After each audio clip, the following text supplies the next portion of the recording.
ప్రభునందు ప్రియమైన కొప్పాకు గ్రామ కాపురస్తులకు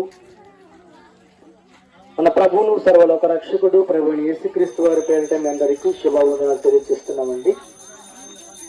ఈ సాయంకాల సమయంలో మీ గ్రామానికి రావడం గల కారణం ఏమిటంటే,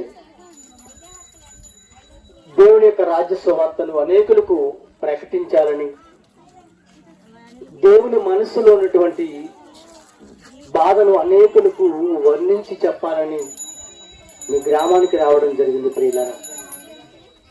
ఎందుకంటే ఈ ప్రపంచ జనాభా చూస్తే 800 కోట్లకు మంది పైగానే ఉన్నారు ప్రేమైన దేవుని వారులారా. ఈ 800 కోట్ల మంది ప్రపంచ జనాభా ఉదయం లేచిన కాడి నుంచి రాత్రి పడుకునేదాకా కూడా చాలా బిజీగా ముందుకు వెళ్ళిపోతున్నారు. ఎందుకు? ఈ లోకంలో ఉన్నటువంటి మనుషులు ఈ లోకమే శాశ్వతం అనుకుని ఈ భూమి మీద చాలా బిజీగా ఉన్నారు.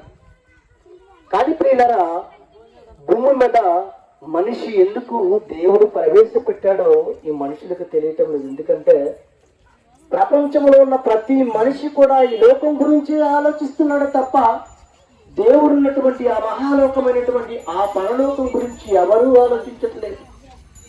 అందుకే యేసుక్రీస్తు ప్రభు వారు ఈ లోకానికి వచ్చి అంటున్నాడు, నేను ఈ లోకానికి ఎందుకు వచ్చాను నేను ఎరుగుతును, మరలా నేను ఎక్కడికి వెళ్ళాలో నేను ఎరుగుతును అని యేసుక్రీస్తు వారు సెలవిస్తున్నాడు. కానీ ఈ భూమి మీద ఉన్నటువంటి మనుషులకు ఎక్కడికి వెళ్ళాలో ఆలోచనటువంటిది లేకుండా పోయిందంటే ఏమి అర్థం చేసుకోవాలంటే, ప్రియమైన దేవుని వారులారా, దేవుడున్న ఆ మహాలోకమే మనం ఉండబోయేటువంటి రాబోయే మహాలోకం. ఆ రాబోయే ఆ మహాలోకం స్వతంత్రించుకోవాలంటే ఈ భూమి మీద దేవుని కొరకు బ్రతకాలని దేవుడు కోరుకున్నాడు. అందుకనే జగత్తు పునాది వేయబడక మునిపే ప్రేమ చేత మనల్ని ఏర్పరచుకున్నాడు.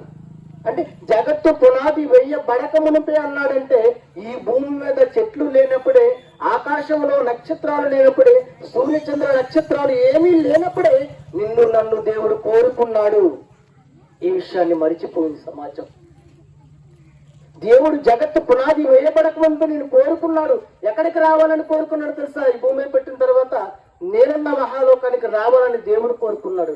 అందుకే నరులారా తిరిగి రండని దేవుడు సెలవిస్తున్నాడు. ప్రియమైన దేవుని వారులారా, ఈ రాత్రికాల సమయం దేవుడు మిమ్మల్ని ఆహ్వానిస్తున్నాడు వాక్యము చేత.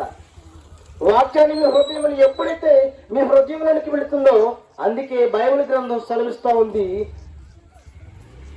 సమస్త కల్మషమును విర్రబీగుతున్నటువంటి దుష్టత్వము మాని లోపల నాటబడిన మీ ఆత్మను రక్షించుటకు శక్తి గల వాక్యాన్ని మీ హృదయంలోనికి వెళితేనే తప్ప లో ఉన్నటువంటి దుష్టత్వం పోదని వాక్యం సెలవిస్తోంది. ప్రేమ సహోదరి సహోదరులారా, ఈ రాత్రికాల సమయం ముందు మరిన్ని మాటలు మీరు వినబోతున్నారు. కాబట్టి మన దగ్గరలో ఉన్నటువంటి కమిటీ హాల్ వద్దకు వచ్చినట్లయితే దేవుని గుర్చినటువంటి విలువైన అమూల్యమైన మాటలు మీరు వినబోతారు. ఈ రాత్రి వెండి తెరల మీద కూడా దృశ్యరూపంగా వీడియో సాంగ్స్ కూడా వేయబడను.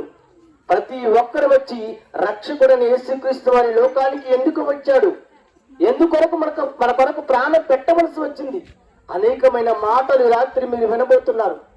మీరు సమయాన్ని సద్వినియోగం చేసుకుని మీరందరూ కూడా కమిటీ హాల్ వద్దకు వచ్చినట్లయితే దేవుని గురించినటువంటి విలువైన మాటలను నేర్చుకుంటారు. ప్రియమైన సహోదరి సహోదరుల అందరూ కూడా ప్రేమపూర్వకంగా ఆహ్వానిస్తున్నాము. త్వరపడి దేవుని యొక్క ఆశీర్వాదాలు పొందవలసిందిగా ప్రభు పేట మనం చేసుకుంటూ మాటలు ముగిస్తున్నాము.